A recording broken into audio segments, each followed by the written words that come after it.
Então, só para vocês entenderem, a primeira coisa é entender um pouquinho da história por trás. Bom, a morte encefálica é algo relativamente recente. O conceito propriamente dito foi definido em 1968. Para isso, eu acho que é interessante a gente entender o que estava acontecendo dentro da medicina, dentro da terapia intensiva naquela época. Acho que a primeira coisa é, na década de 50, a gente tem o surgimento das primeiras técnicas de transplante. O primeiro transplante realizado foi um transplante renal em 1954. Na época, ainda tudo muito experimental, as taxas de sucesso eram extremamente baixas. E, ao mesmo tempo, nessa mesma época, a tecnologia na medicina teve um ganho muito grande. Então, é nesse mesmo período que a gente tem os primeiros ventiladores mecânicos, os pulmões de aço, que foram usados, inclusive, na epidemia de pólio. E, com isso, a gente começou a se deparar com um cenário que não acontecia no passado, que era o quê? Pacientes extremamente enfermos, muito graves, mas que a gente, com suportes artificiais, conseguia ir prolongando a vida deles. E isso nas diversas doenças, né? Desde doenças pulmonares, neurológicas, cardíacas, e isso vem cada vez mais tendo um ganho muito grande na tecnologia nesse sentido. E então, a gente começou a se deparar com questões novas que até poucos anos atrás nunca foram um problema, né? Acho que dentro disso, a gente teve uma atuação, não tem como não citar, muito forte, muito importante, acho que do Papa Pio XII. Ele escreveu cartas, tem bastante ensinamento dele voltado para como que um médico católico deveria agir nessa situação. No caso, na época, era como os médicos deveriam se portar, né? Ele falava para todos. E eu acho que com isso a gente consegue juntar um pouquinho as coisas para começar a trabalhar daí. Então, na década de 60, uma pressão muito grande para a gente ter e explorar mais o transplante. Ao mesmo tempo, tecnologias que a gente se deparava com situações que um paciente ficava cada vez mais tempo sendo mantido em um estado praticamente, do ponto de vista médico, irreversível por longos períodos. Então, eu gosto de dizer que o conceito, propriamente, ele tem uma pressão muito forte de dois aspectos. O econômico, porque realmente um leito de UTI ocupado, a gente sabe que, hoje em dia, na média, uma diária, sem nenhum recurso utilizado, fica na casa de 5 a 10 mil reais, a depender da UTI. E com cada vez mais recursos, esses números podem chegar a valores cada vez mais estratosféricos. Então, isso aí é por dia? Por dia. A diária da UTI crua, só para o paciente estar lá, sem usar nenhum recurso, gira na faixa de 5 a 10 mil reais. E isso é uma média mundial. Tá? É óbvio que talvez aí na Inglaterra, pela conversão, seja um valor diferente, mas a média de gasto é isso. Então, acho que essa é uma pressão muito forte e, ao mesmo tempo, cada vez mais a gente tinha terapias experimentais e que pareciam realmente promissoras e que tinham essa pressão para que a gente conseguisse mais órgãos. Então, eu gosto de falar que tem até um ponto muito interessante, que foi em 1967, que foi quando efetivamente ocorreu o primeiro transplante cardíaco bem-sucedido.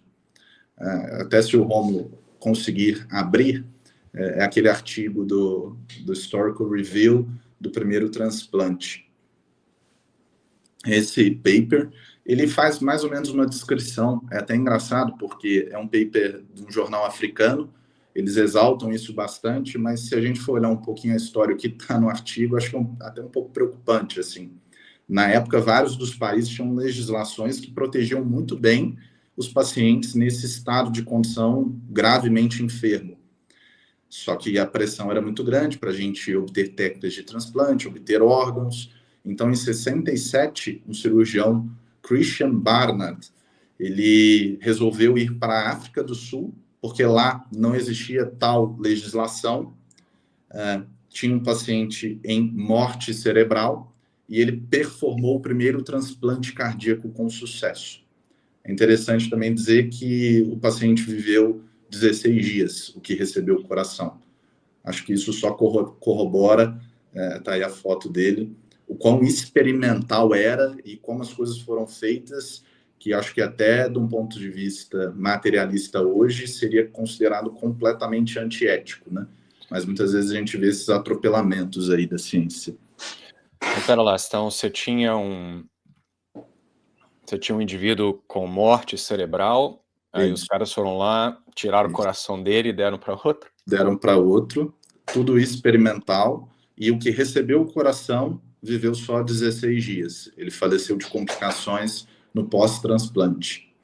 Então, assim, é nesse mesmo período que surge o conceito de morte encefálica. E a primeira coisa que eu acho que as pessoas precisam entender é que não existe uma definição universal de morte encefálica. Cada país tem uma legislação e cada legislação vai ter uma nuance um pouquinho diferente da outra. Isso já mostra algo um pouco esquisito, no mínimo, porque eu acho que o conceito de morte deveria ser algo universal, aplicável e replicável para todas as pessoas. Quando você tem cada lugar tendo um conceito de morte, fica uma coisa um pouco esquisita, né? Tá? É um erro filosófico, né, claramente. Então, basicamente, não há uma definição. É um conceito arbitrário, correto? Exato, exato. E nessa mesma época, na década de 60, salvo engano, um pouquinho antes, foi o surgimento do que a gente chama de eletroencefalograma. Não sei se as pessoas têm familiaridade. O eletrocardiograma é aquele aparelhinho que a gente tira as ondas elétricas do coração. O eletroencefalograma é uma tecnologia semelhante, mas que vai pegar as ondas elétricas produzidas pelo cérebro. E os pacientes que tinham lesões graves, seja por trauma, AVC, os diversos fatores, vários deles começaram a passar por esses exames, e alguns deles, com uma gravidade muito grande, eles identificavam o que a gente chama de silêncio elétrico, ou seja, não se emitia nenhuma espícula, nenhuma atividade cerebral. Então, a gente vê que foi um alinhamento de coisas, né? Uma pressão para transplante, uma pressão econômica, surgimento de novas tecnologias, um prolongamento, a gente conseguindo prolongar cada vez mais a vida, independente de lesões muito graves pelo corpo. E isso tudo culminou em 1968, com um comitê ad hoc de Harvard, que juntou vários médicos da época, e eles juntos se sentaram e definiram que, a partir dali, o conceito de morte cerebral igualaria a morte. E eu acho que esse já é o primeiro ponto muito problemático. Por quê, principalmente? Porque a definição de morte nunca coube à medicina. O que eu quero dizer com isso? A medicina sempre coube diagnosticar a morte, mas a definição propriamente sempre foi filosófica, né? E a definição filosófica amplamente aceita no passado sempre foi a separação de alma do corpo. Quando você pega e delega para a medicina fazer isso, a gente começa a incorrer em diversos problemas, e esses problemas não param por aí, né? Então, uma porta que a gente abre acaba abrindo para diversas outras áreas dentro da medicina, e diversos outros problemas éticos acabam surgindo, às vezes, de um ponto em comum, né? Então, acho que, só para as pessoas entenderem um pouquinho da história, é essa.